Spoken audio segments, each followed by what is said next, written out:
Welcome to another fun adventure in the vegetable garden with Mrs. Strawberry and Mr. Mango. Today's story is called The Thirsty Garden. Are you ready? Let's go. The sun rose high over the vegetable garden that morning. It was hotter than usual. Mrs. Strawberry felt the warm air around her. The garden feels thirsty today, she said softly. Mr. Mango wiped his brow. Oh dear, he said, it's much hotter than usual. Across the garden, Baby Potato peeked out of the soil. His leaves drooped sadly. And nearby, Mr. Carrot and Miss Beetroot stood with their roots firmly in the ground. Their leaves were drooping too. I feel all dry and floppy, sighed Mr. Carrot. My leaves can't stand up properly. Baby Potato nodded. It's too hot for us too. We need water, he whispered. Mrs. Strawberry looked around the garden. She was able to move freely, just like Mr. Mango. The others could only wiggle their droopy leaves. We must find water, said Mrs. Strawberry. But where do we look? Mr. Mango scanned the garden. There's no puddles, he said, and the watering can is empty. Mrs. Strawberry thought hard. Let's explore, she said. There might be some water where we didn't expect. They searched behind the garden shed.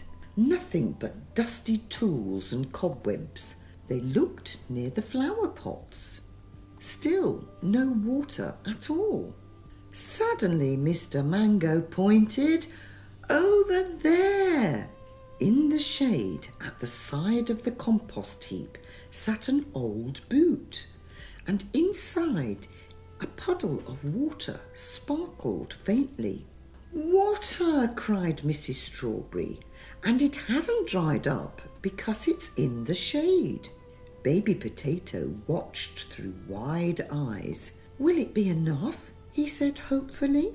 Mrs. Strawberry dipped her hand carefully into the boot.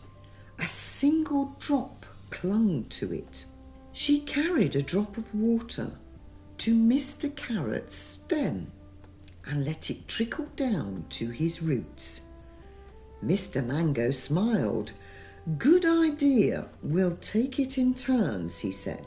They worked together gently. Mrs. Strawberry carried drops of water in a small cup, and Mr. Mango checked which vegetables were the driest. Miss Beetroot sighed with relief as a drop of water soaked into the soil.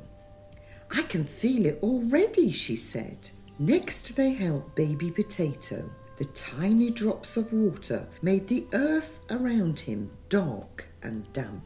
Baby Potato gasped.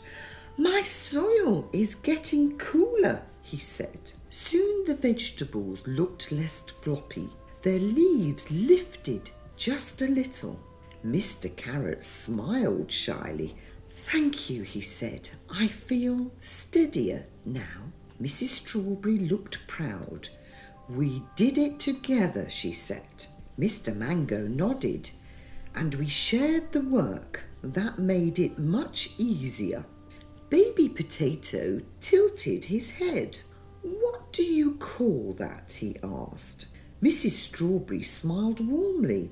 That choice is called being responsible, she said kindly.